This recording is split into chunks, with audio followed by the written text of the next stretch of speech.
Beldangi looks like a typical Nepalese village. A midwife advises a client on her pregnancy, and a young man plays football with his friends. But in fact, this is no ordinary village. This is a refugee camp. These people are stateless, with no country they can officially call their own.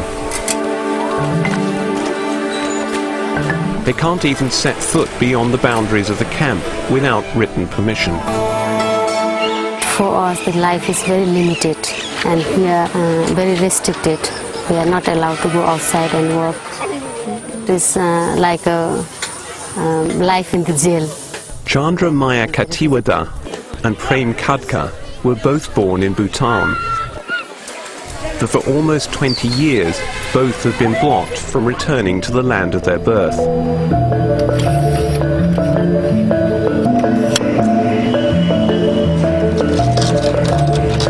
In Bhutan, Chandra used to work as a qualified midwife, but now she has to share a hut with her family and misses the spacious living she enjoyed in her earlier life. Our house was here, and my neighbor was so far away.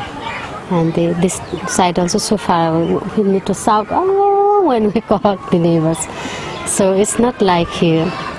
Chandra is a descendant of Nepalese people who began migrating to nearby Bhutan over a century ago, when they were recruited to cultivate land there.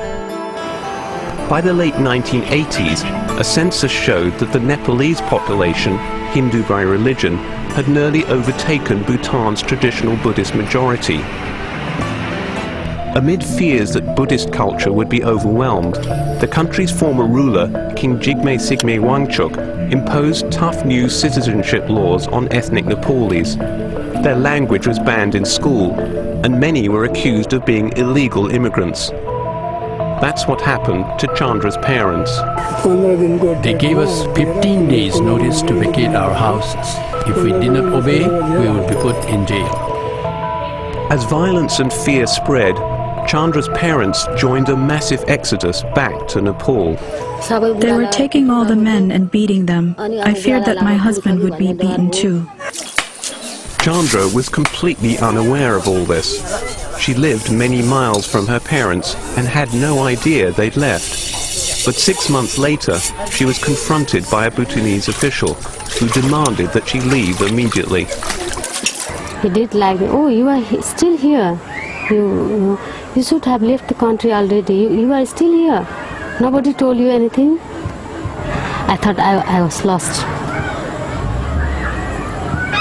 So scared. Then a fellow refugee brought Chandra here to Beldangi camp in Nepal, where she was reunited with her family. In all, more than 100,000 ethnic Nepalese became refugees. Most maintain they are legal citizens of Bhutan, a claim denied by Bhutan's Minister of Information, Leonpo Kanku Wangchuk. The issue of actually the people in the camps in Nepal is not a typical refugee issue. It's far more complex. It has its genesis in illegal immigration as far as Bhutan is concerned. Meanwhile, their new host country, Nepal, ravaged by its recently ended civil war, also balks at granting them citizenship. Nepal's Undersecretary of Foreign Affairs, Rudra Kumar. Nepal gave them this humanitarian assistance in the hope that they will be going back to their country. We ourselves have a lot of problems here, and it is not possible for us to accommodate them in this country. 15 rounds of talks between the governments of Nepal and Bhutan have failed to break this impasse. But that's done nothing to diminish the refugees' longing to return. They teach their children the national anthem of Bhutan, a country they've never been to. Chandra shares this sense of loss. Very deep inside that I feel that Bhutan is still my country, my birthplace. I cannot forget it at all. Never. But that birthplace remains a distant dream. And life for refugees in the camp continues to be a struggle. They're totally dependent on massive food supplies, trucked in by the World Food Programme every month. Faced with the deadlock, many refugees have reluctantly accepted another way out: resettlement in a country in the West. 7 nations, including Canada, Denmark, Australia and the United States, have opened their doors. These refugees have taken language lessons and they've come for a medical checkup before leaving. So far, 60,000 out of 108,000 have signed up to go. Among them is Chandra. Still, we have been trying to go back to Bhutan for so many years, but there's no any positive result. So now, going to third country is the only best option for me. I think so. Yeah, that's why I'm leaving to America. For many, choosing resettlement is a wrenching decision, meaning separation from family and loved ones. Prem, the football enthusiast, is also getting ready to leave for the US. He's been in the camp since the age of 4.